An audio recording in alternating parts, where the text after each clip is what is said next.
Hello, everyone. Welcome. Thank you so much for your patience and thank you so much for being here. We will get started in just a moment and we'll let everyone come in and get connected.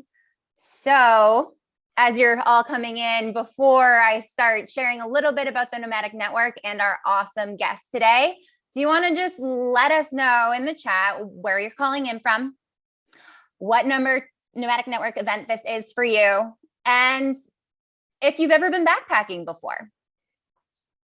So you can do that. And I'm going to start sharing my screen. And by the way, I am Callie. I am a member of the Boston chapter of the Nomadic Network. I am a career break and remote work enthusiast, the host of the Travel Possibilities podcast. And I'm so excited to be hosting today's event. This is a topic I personally love, so I know you guys are going to love it too. Alrighty. All right, everyone, welcome to the Nomadic Network presentations. So a little bit about the Nomadic Network in case you are not familiar, if this is one of your first events. It was founded by Nomadic Matt back in 2019. We've hosted over 250 virtual events, and now we're back to hosting in-person events, which is so excited. And you can learn more at thenomadicnetwork.com and sign up. You probably signed up there, so. All right, and join the Nomadic Network. Follow us on Instagram and on TikTok, and you can register for virtual and in-person events on our website. We now have group trips, and so there's amazing group trips coming this year, and you can also apply to become a chapter leader in your city. And so just a couple of reminders. We love for you to have your video on. We'd love to see your faces, engage with you, look at you, see you smiling. But we do ask that you stay muted. And if you have any questions along the way, just use the chat. I'm going to be monitoring the chat throughout the whole presentation. If you do have a question, just write question in all caps to get started so I can see it easily. I'll copy it and paste it, and I will ask all the questions to Alisha at the end of the presentation. Please follow our speakers and support them because they do this out of the kindness of their hearts. We love them for it. We appreciate all their knowledge and insight. And so it always helps to be connected outside of these presentations and on social media. So I will copy and paste all of Alisha's info into the chat in just a moment. So let's have fun together and enjoy this time together. And let me introduce Alisha before I hand it over to her. Stop sharing.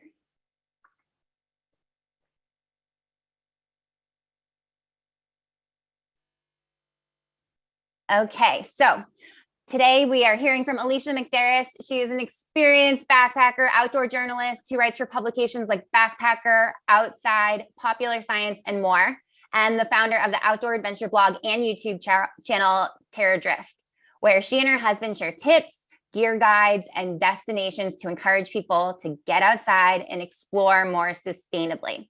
She's also an educator in the new Terra Drift course, Backpacking 101, an introductory guide for beginners. She's hiked, traveled, and backpacked solo many times and always enjoys it. So without further ado, I'm going to hand it over to Alisha. And thank you all for being here. It's going to be an awesome presentation. Hey, everybody. Everybody hear me okay? Awesome. Cool. Well, like I said, I'm Alisha. It looks like from the chat, people are from everywhere, which is really awesome. I see a lot of places that I've personally been at, but not necessarily backpacked. So very cool. Maybe we can meet up someday and hit some trails together. In the chat, if you feel comfortable, feel free to also include your pronouns, because I know that this is titled Solo Backpacking for Women, but it's not just for women. If you do or do not identify as a woman, you are welcome to be here, because there are very few differences between backpacking solo. If you're male, female, anything in between, whatever. So if you want, feel free to throw that in the chat as well.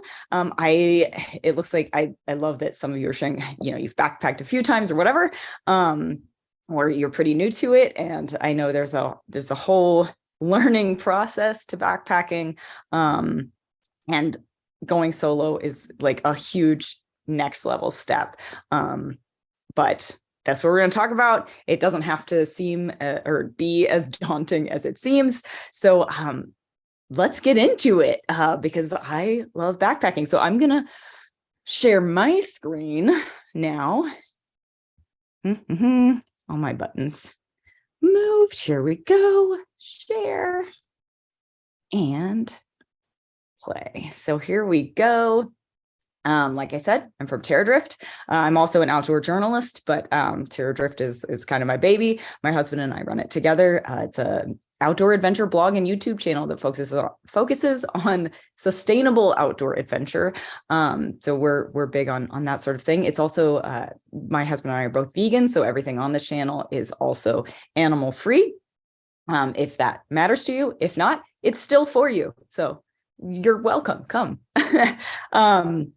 So this is a beginner's guide to solo female backpacking and camping. Because frankly, hiking solo is a treat. I very much enjoy it. And you can do it whether you're a dude, a lady, anything, doesn't matter. So Callie kind of gave me an intro here, but a little bit more about Terra Drift is we mostly publish sustainable outdoor gear reviews, destination guides, kind of like trip reports and places to go and explore outdoors, tips, tricks, and how-tos for new and experienced outdoorists. We have now a full-on in-depth backpacking course, Backpacking 101, which I'll talk about later, but it is excellent if you are interested in starting to backpack if you've never been before, or if you've been a couple times but you'd like to go solo, or you'd like to learn more about how to be self-sufficient in the backcountry and in the wilderness. So we'll talk about that a little bit later, but it's basically everything you need to gain confidence to get out there. And then there's even more like entertaining and educational content on Terra Drift that we just try to be like fun and entertaining and funky and personable. So anyway, that's it. As for me, yes, I have hiked, camped, and backpacked solo as a woman many times, and I really, really do enjoy it. So we're gonna talk about how you can as well. We're gonna cover backpacking and wilderness trekking, like what that is, how to build the necessary skills that you need before you go out there by yourself, safety techniques and tools, what to pack, how to pick a good trail when you're going solo, because that can be kind of scary, and then how to ease into it if you've never done it before, and then, you know, how to have fun. So what is solo hiking and backpacking? I mean, it's the solo part, obviously pretty self-explanatory. You're going by yourself, but hiking, just to differentiate some of the terms I might throw out there, hiking usually would be what I would describe as a day hike. You know, you're going out for a couple of hours or maybe a full day, but you're coming back to the trailhead and your car and your bed at night. Camping, obviously, you're sleeping outdoors, probably in a tent, maybe a trailer. I don't know, maybe you're in a hammock, but may or may not involve hiking.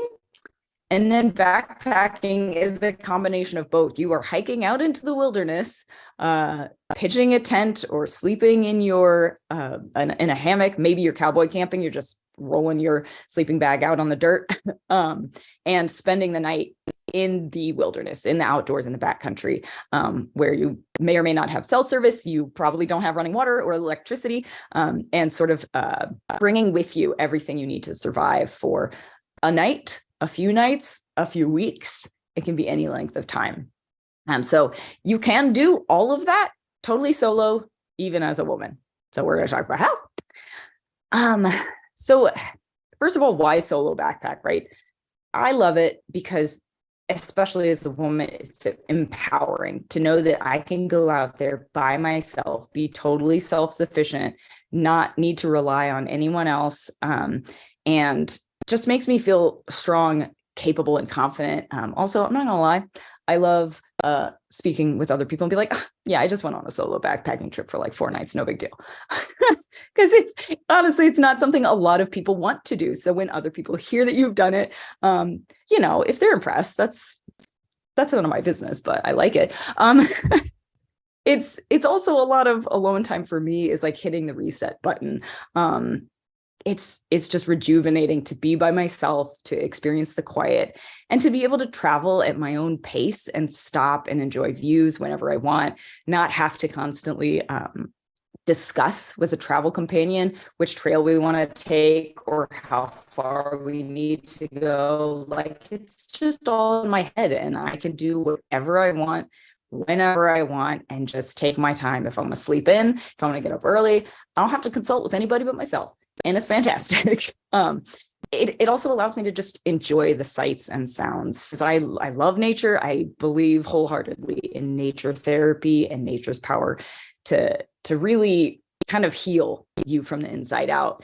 And I think I do that better when I am by myself than when I'm with others, because I'm usually chatting.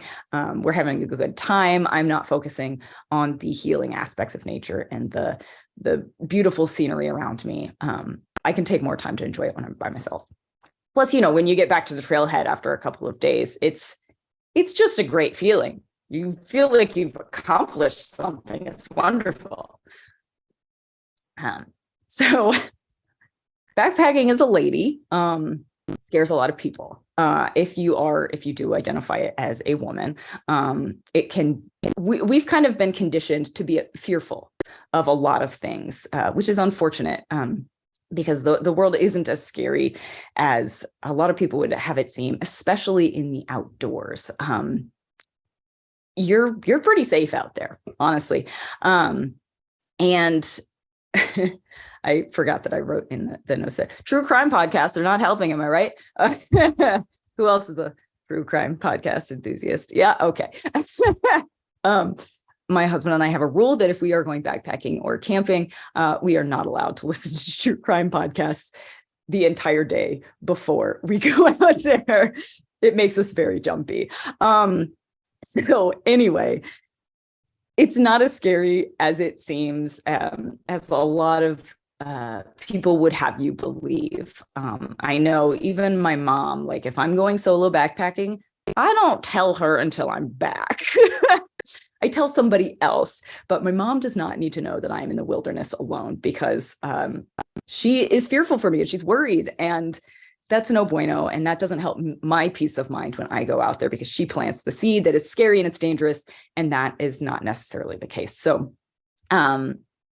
try to set those feelings aside, because it's awesome. And even a woman or not, you can enjoy it and be safe out there. You just need the right know-how, and with a little preparation, and you can head out there confidently. So the first thing you need to do that, though, is to build the right skills, which are important to keep yourself safe and happy out there. So before you set out, you're going to need to build some of those skills, including, you need to know what to pack, how and how much to feed yourself. That's very important. How much water you're going to need to bring, and how to filter it if you're going to need to be filtering water while you're out there, if there are no trailheads you're crossing with water spigots and that sort of thing. How to navigate, basic first aid, and of course, leave no trace principles, which are very important. And we're going to go over all of that a little bit. But and I totally understand that can seem like a lot. Like backpacking when you first get started is daunting. There's so much involved. But in order to sort of like build those skills and feel confident, there are plenty of ways to do that. You can take an online or in-person course. I highly recommend the Terror Drift Backpacking 101 course. We'll put a link to that at the end of the show. But it's great. It covers everything you need to get started. But even if it's not the Terror Drift course, there are other courses out there you can take in person or online, like at REI, or there are plenty. Google search it,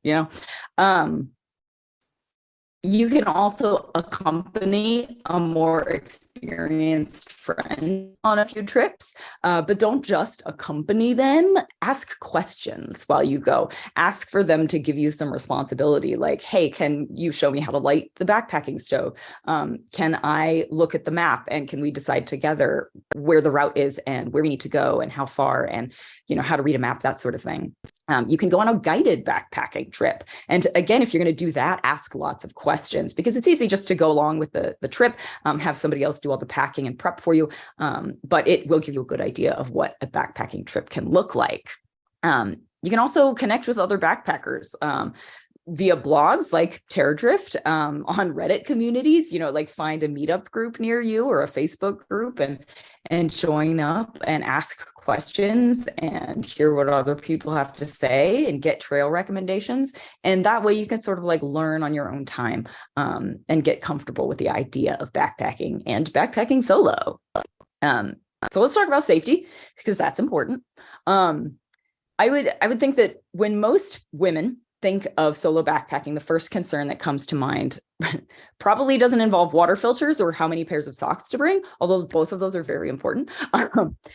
It's likely often fear of what's out there, what might happen. So I'm curious to see if you want to throw in the chat, when you think of going out there by yourself, what comes to mind as like the scariest aspect? What are you most worried about when thinking about backpacking solo? Throw it into the chats, because I'm curious to see if I got them right. And then I'll see if I can read them, I guess. I can read them to you too. So, great. So far, Okay. I said bears. Everyone's saying bears so far. Bears. Animals, insects. What if they're venomous? Awesome. Yeah. So lots of animals. Yes, that I totally get that. Except for now, I can't figure out how to get the chat out of my face. All right, let me see. Let me get out of here. There we go. All right. So bears, bears, insects, animals, venomous creatures. Yes. Look, that's the first one I put on the list. I think that is the number one thing that people are like, oh my gosh, what, like the number one thing that could happen to me out there is being attacked by an animal, right? So the other ones being other people, getting injured when you're out there by yourself, and getting lost, like navigation. So let's break some of these down. Animals, which obviously was everybody's kind of top thing. Most animal encounters, good news, totally avoidable. Also, they do not occur as often as media would have you believe. I know you open like outdoor news and Instagram or whatever, and you look up animal encounters in the outdoors, they're everywhere. They do not actually occur that often. I've written about animal encounters frequently, especially on Popular Science, including bears, moose, venomous snakes, insects, and the number of times they actually happen is very, very low. So you're actually really safe from animals in the outdoors. That said, they do happen occasionally. So if that's what you're worried about, especially bears, the number one thing I recommend you do is read up on what to do if you encounter those animals in the outdoors. So if you know you're going backpacking, there might be black bears, look up what to do in a black bear encounter. That way, you know, if you see one down the trail immediately, what you're supposed to do to scare that guy away. And just FYI, it's black bears, make a lot of noise, yell, they're scaredy cats, they'll probably run away. Otherwise, if for some reason they do attack, you got close to baby cub or something, you fight back. Grizzly bears, totally different story. Walk away quietly. If you can get away without it having seen you, excellent. If not, if the worst should happen, lay down, play dead, cover your head. They're extremely rare, but go ahead and look up like in-depth articles about, maybe even on Popular Science, about what to do if you encounter those animals, and you will feel so much better about the statistics, how unlikely you are to encounter them, and just knowing that you know what to do if you do encounter one of those animals just brings such peace of mind. So start there. And then the general rule for any animal is stay 25 to 50 yards from any animal at all times, 50 yards for large omnivorous or carnivorous animals. and at least 25 from smaller ones. Never feed animals. That includes like squirrels and chipmunks and adorable little creatures, because they will come after you for more. It can also make them very sick. Properly store your food and smellables. So especially in bear country, you want to learn how to do, a bear hang or have a bear canister, so that you are not endangering yourself by keeping food and that sort of thing in your tent with you to attract animals. And then make noise as you hike, especially in areas where there are bears, because if they hear you coming, they're not going to stick around. They're heading out. So talk, sing, whistle.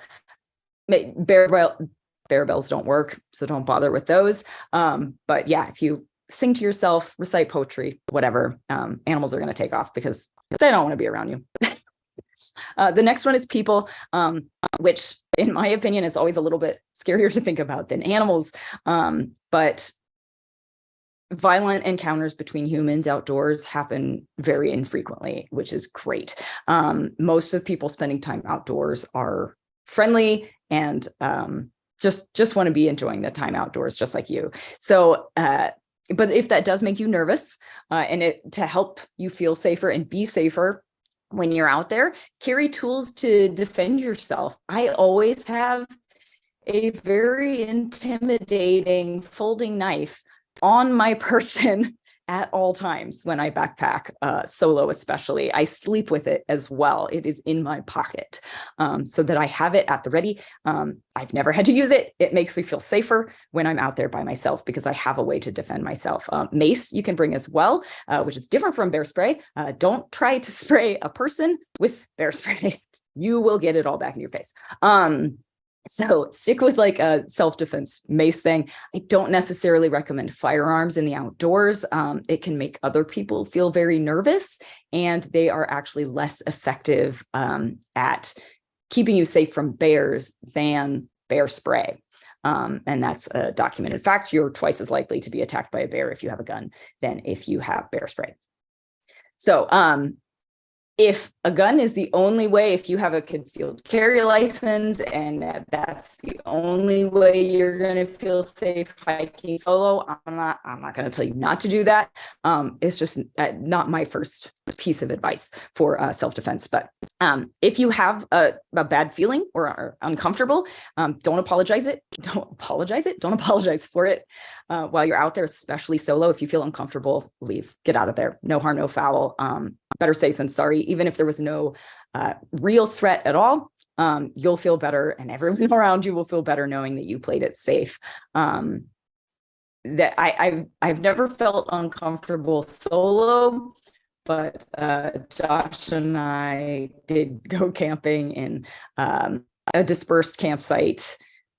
One evening, there was no one else around. It was foggy. It was dark. It was kind of creepy. It started to rain. We had been listening to true crime podcasts, and we set up our whole camp, got in our tent, laid down, both looked at each other and went, "We're not going to sleep tonight, right?" Went and got a hotel down the street. Like we felt silly, but we also knew we weren't going to sleep well that night. So no harm, no foul. Like, get out of there if you feel uncomfortable. Also, you don't have to tell anyone you meet on the trail that you're solo backpacking, because sometimes I do get that question when I'm out there by myself. A family might be like, "Are you out here by yourself?" It's up to you whether you want to answer that honestly. Sometimes I do. Like if it's a mom with 3 kids, maybe I'm stereotyping, but I'm not really worried. So I'll be like, yeah, so what? I'm not telling her where I'm pitching my tent that night. Don't share details. Like, "Oh, I'm going to campsite B. I'll be there for 2 nights. Then I'm doing this loop." Like, keep the details to yourself. But if you don't feel the need to tell someone you're solo backpacking that you meet on the trail who asks, don't. Be like, "Oh, my friend's, meeting me later. My boyfriend, husband, girlfriend, spouse, partner, dog is meeting me later. We're gonna meet up at the campsite, or they're up ahead or behind or whatever." Lie if you have to. It's fine. Keep yourself safe. That's the priority here. Again, and don't tell strangers your exact route or where you're planning to be camping. Just skip that part entirely. As far as injury goes, if you're worried about what might happen to you physically, then you can gain confidence by being prepared for a lot of it. You can know basic first aid. So take a course, in person or online, just to know like basic first aid. Hopefully you never need to use it, but it's good to have it and can bring peace of mind. So do that. Always carry a well-stocked first aid kit. Make sure you have all of the essentials in there. And then bring the right gear for the hike. Like in the winter, if you're hiking in the snow, bring traction devices like micro spikes for your boots. If it's hot, make sure you have way more water than you need so you don't suffer from dehydration, that sort of thing. So find out what the hike's going to be like and bring the appropriate gear. Stick to highly trafficked trails where someone is likely to wander past you in a brief period of time. If you do like fall and twist your ankle, you know that, okay, like probably in the next 20 minutes, somebody's going to wander past and I could be like, hey, I'm hurt. So that's an excellent idea. And then have a way to communicate. So whether that's a cell phone, or if there's no cell reception in the place you're going, like have a satellite communicator, which is not just good for injury, but like anything that might be happening, you get stuck somewhere or you feel unsafe, you have a satellite communicator you can call for help. And then getting lost. It's really a matter of learning how to navigate. You can go full on and take an orienteering or navigation course, either in person or online.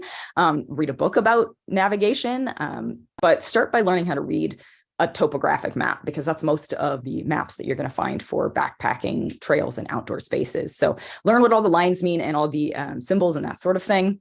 And then use trail map apps, which I personally love. I always recommend carrying a paper map and using a digital map because you can follow along on a digital map. But if your battery dies, you're in trouble. So you need that paper map. But some of my favorites are All Trails, Gaia, and OnX Backcountry, which are all really great. And you can kind of keep track of your progress. And it really helps you feel like you're not going to get lost and you're going to be able to find your way out. Just remember to bring a backup battery. Other tips, again, a satellite communicator, just in case you get lost. Always, look, there was my tip. Always carry a paper map and a power bank, like a backup battery for your cell phone. And then if you're worried about it, stick to parks with well-marked trails. Like don't go straight into the wilderness where you're going to be bushwhacking through brush for hours. Stick to parks where like this is clearly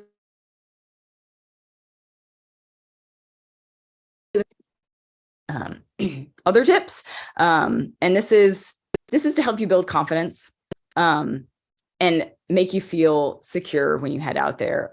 Pick a well-known, well-trafficked, and well-marked trail, like in a state or national park. Those are really good for not only easy navigation, but they're usually well-populated, which can make you feel safer. And rangers are often around, so you can ask plenty of questions and get advice, which I highly recommend.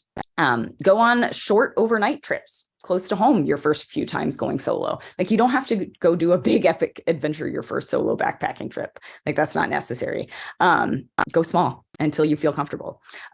Camp solo at developed campgrounds first. Like book a campsite and just camp by yourself. You don't have to go backpacking. Once you kind of feel confident sleeping outdoors alone, there you go. Then you can move up to backpacking. You can take extended solo day hikes as well. So that you're spending a lot of time out there by yourself, but you're coming back to your car and your bed at night. And that'll help you kind of feel comfortable with, map reading and just getting comfortable being in that world. One that I really like is to hike in opposite directions on a loop with a friend and family member. So my husband and I did this at one point. We started at the same point on a loop. I went this way and he went this way and we met up here and then flipped. So we got plenty of trail and camp time by ourselves on like solo missions, but then we got to meet up and we were never out of like cell range from each other. And so that can really help you feel confident because you know that a loved one or a friend is close by. And it doesn't feel so so scary and out there. So that's an excellent way, and I highly recommend that sort of thing. Also, you can just hike during the day and then meet them up at the campground at night, if you hike faster or start sooner or whatever. You can backpack with a dog, even if you don't have one. Backpackers have borrowed dogs before, which a lot of times can make you feel safer because you've got like a guardian there to help protect you. So backpack with a dog if it's allowed in the place you're backpacking. Don't start maybe in the winter with a solo backpack trip. Stick with pleasant weather. Like if it's going to be really gross and cold or rainy or something like that, that adds a whole new level of complication to a backpacking trip. So stick with pleasant weather when it's not going to be incredibly hot, incredibly cold, really rainy, really disgusting. That'll help you not feel so worried about what happens if. And I guess this one really should have been first, but always, always, always tell someone back home where you are going and when you plan to be back. Always. I like to cite the 127 Hours story, the movie, the book. What was his name? Aaron had to cut off his own arm in a canyon because he did not tell someone where he was going, when he was going to be back, and he didn't have any emergency communication. All of that could have been avoided, which is so unfortunate. But you start by telling someone, again, maybe not your mom, that you're going by yourself, and what trails you're going to be hiking when you come back. And then as soon as you do come back to the trailhead, return to civilization, you call that person, you text them and say, hey, I'm done. And that way, if you don't message them when you're supposed to, they can call for help.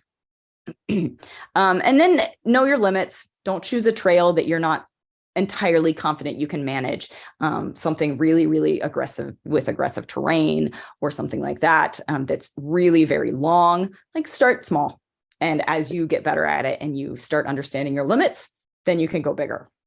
And then make your first trip in familiar territory. Like you don't have to go halfway across the country or the world in order to go backpacking. Like go somewhere nearby where there will be cell service, where you're a short drive from civilization, and then take it easy. So that pretty much wraps up that. I'd love for you to join me in the great outdoors, or at least online. You can sign up for the Terra Drift Backpacking 101 course, and we would love to see you around there. You can even save $50 right now with the code in the screen there, TNN50, which is awesome, which takes the price down quite a bit. And it's a great deep dive into everything you need to know, and then a whole community built around it so that you can constantly be in touch with other backpackers. So that's awesome. We would love to have you.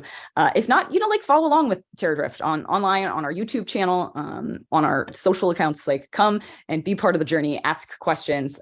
We exist to help make the outdoors seem more accessible for everybody else and more sustainable, and help you recreate responsibly. So we'd love to have you around, and you get to see more of this, which I know you're excited about. But that is that pretty much wraps it up. So I would love to take any sort of questions for you, from you, not for you, if you have any. So let's talk about it. What do you need to know now that we've blazed through that? Awesome. Thanks so much. Just a reminder, if you have a question, put it in the chat and write question in front of it, just so it's easy to pick those questions out. And Alisha, if you want to stop sharing so we can see your face nice and big. Yeah. Stop share. There we go. All right. Cool. So you can just put questions in the chat. In the meantime, I had a quick question in terms of food for backpacking trips. And I'm actually very curious about how to package things sustainably, because you see a lot of Ziploc bags and stuff like that. So I know that's your thing. I'd love to hear your perspective and advice and stuff. Absolutely. Yeah. What we usually do, I was so embarrassed because I'm on a long kind of extended road trip right now, and we're going to be backpacking this weekend actually, and I was packing up all my food and realized I forgot all of my reusable bags, and so I had to buy zip top bags, and I was just like, oh, I'm so embarrassed. No one can know about this except for you all too. So like, we all make mistakes. Okay. It's fine. It's forgivable. I'm going to take them home and wash them and reuse them because I'm gross. I do recommend and usually use like reusable silicone zip top bags. They're not as light as like single-use plastic Ziplocs, but you can reuse them, and a lot of them you can even pour boiling water directly into them if you do like that sort of simplistic style of cooking. So I highly recommend those, because then you can take them home, wash them, put them in the dishwasher if you have one, and continuously reuse them, and they'll last for years. So that's my recommendation, because we make our own meals. We don't usually buy backpacking meals because they're expensive. And that's what we do. Just put all the spices and ingredients in a reusable silicone zip top. Thank you. And here's another question. What do you do to get out of uncomfortable situations when walking away doesn't work? Oh, that's a great question. Fortunately, I have never had that experience. But I believe that like the general advice, because I've heard stories from friends that if they're, like backing away and somebody keeps wanting to talk to them or is kind of like still following them,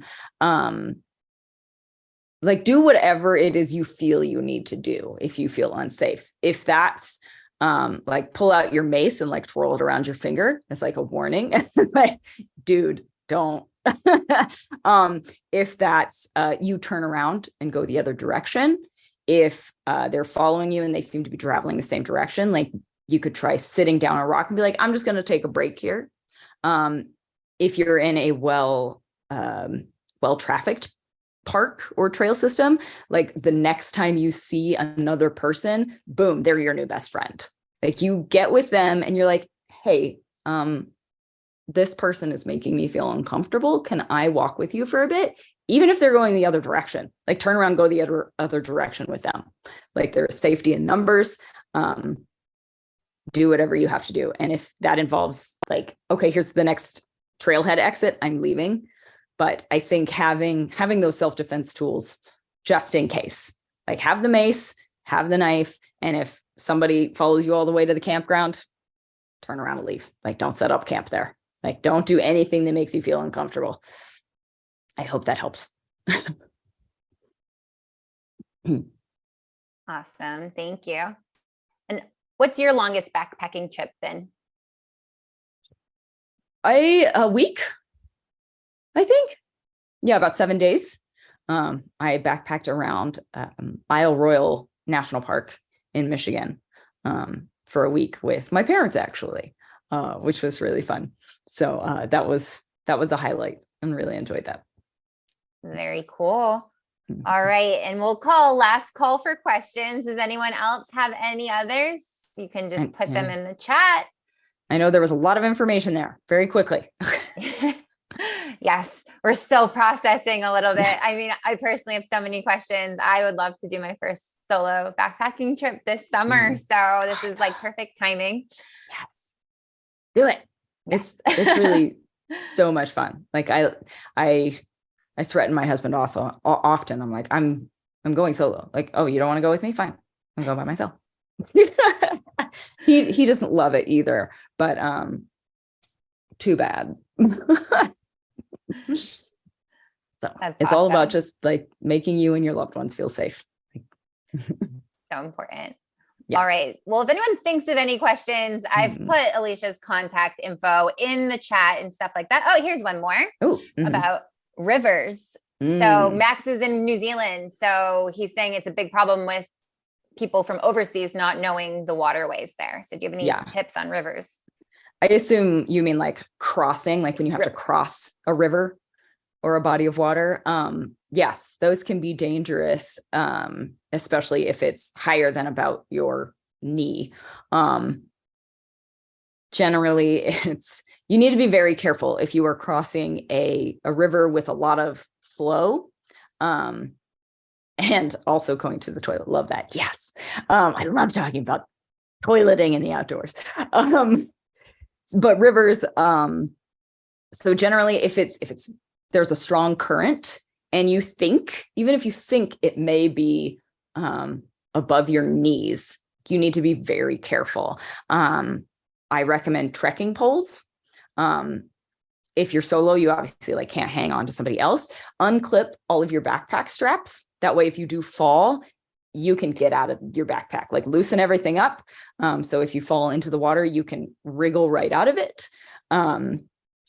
Take slow, cautious steps, like kind of shuffling. So you're not really picking your feet up, because if you've just got one foot planted and the stream is strong, that could just tip you right over. You lose balance. I highly recommend trekking poles as well, and constantly having at least 3 points of contact on the riverbed as you cross. Like really dig those in, push down to help give you balance as you cross. Go very slow, just shuffle your feet. That way you also don't trip over as many rocks if you're like taking bigger steps. Take it slow, steady. Yeah, that's pretty much the best advice. Awesome. And do you have a favorite brand of hiking or camping gear, and how do you choose good quality equipment? Excellent question. The hiking and camping gear, we love gear. We're gearheads here at Terra Drift, and we constantly publish on the blog like recommendations for our favorite gear and brands that we love, especially sustainable brands, which is what we focus on. Honestly, I love, one of my favorite underrated brands is Houdini for clothing. They mostly make clothing. It's a European brand, but very sustainable. A lot of their manufacturing is circular, which means it's made out of recycled materials and recyclable, which is a really big deal.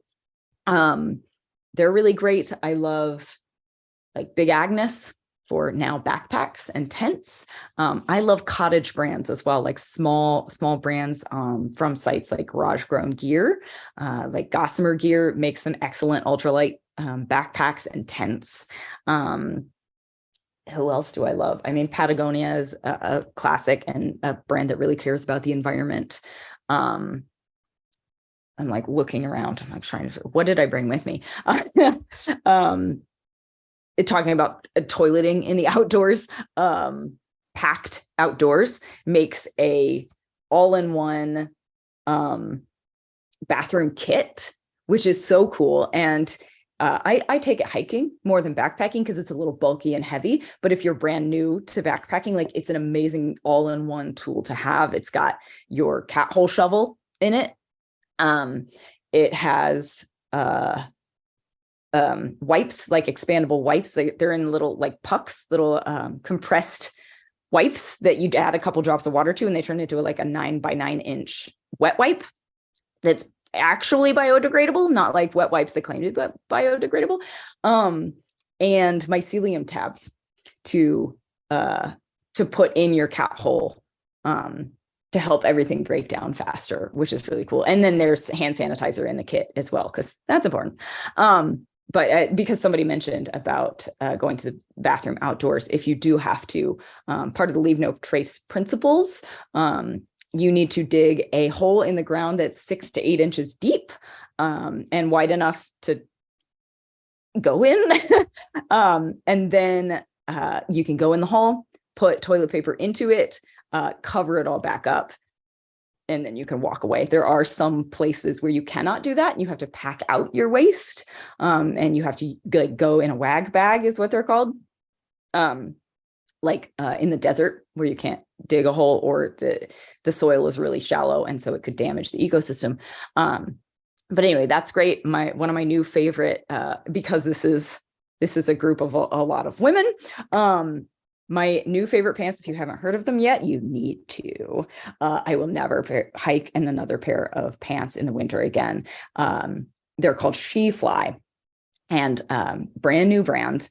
They have a patented second zipper that starts below the regular fly and goes all the way to the back like underneath, and you can go to the bathroom without pulling down your pants, and you need them. You need them. So you can actually find a full review on terradrift.com if you're interested. Just head over there. It's She Fly again. So highly recommend those for anyone who has to pee sitting down. So awesome. That sounds amazing. That's like the yes, dream, even if you're not hiking or backpacking. It really is. Like I wear them traveling. I'm like, and we have one more question. Awesome. So what should a comfortable weight be for the backpack? So she's really scared that she packs too heavy. That is a great question. I am an ultra light backpacker, usually not in the winter. My pack is like, I think it's about 20 pounds when I weighed it with no water in it. And I was like, that's really heavy. But that's because I'm an ultralight backpacker and I'm a tiny person. You can't see all of me right now, but if you follow us on Instagram or something, you will see how tiny I am. I'm like 105 pounds, soaking wet. So I have to pack lighter than most people. I love ultralight backpacking. So I love to keep my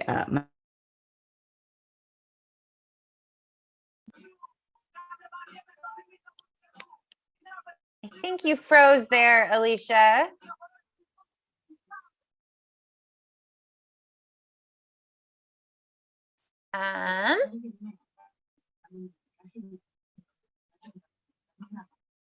Okay.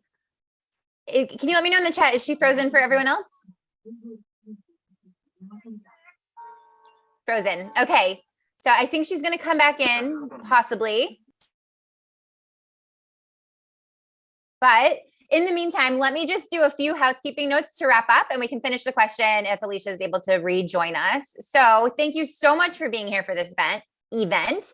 And if you found value, would love for you to join us in our TNN Plus community at the nomadicnetwork.com/TNN Plus, where you can get access to all of our travel presentations, past, present, and future. Alisha is back and unfrozen. Oh, you're muted. There we go. Sorry about that. Just totally lost connection. It happens. But I can finish that thought. Yes, finish your thought. If you're please. What were we even talking about? Oh, base weight. So pack weight. I think the general rule is, or has been in the past, is you want your full pack to be no more than 30% of your body weight. Obviously, that depends on what's comfortable for you. Like my dad was carrying a 50-pound pack in Isle Royal. All right. It looks like it's happened again, Alisha. I don't know if you can hear me.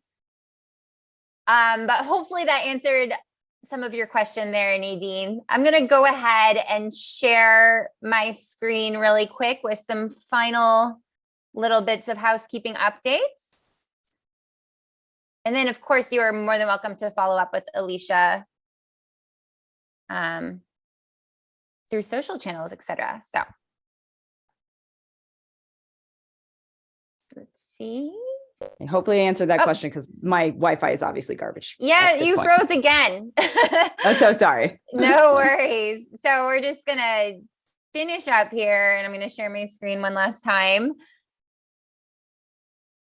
There we go. We have some upcoming events, more virtual events in the next week. So if any of these sound interesting, apply to you, you can absolutely sign up on our website, nomadicnetwork.com/events, and we'd love to see you there.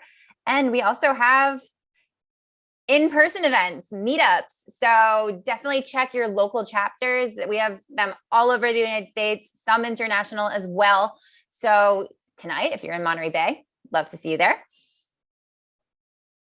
And our group tours as well. So, I mean, we talked a lot about being solo today. If you are a solo person who wants to get out in the world and wants to join a group of like-minded travelers, there are some awesome tours to awesome destinations. So be sure to check those out. And thank you so much. We look forward to catching you next time at our next event. And thank you so much to Alisha for being here and so kindly sharing all of that fantastic information. It was such a good one. And thank you. We will catch you next time. Thanks, everybody. Look forward to seeing you around the web.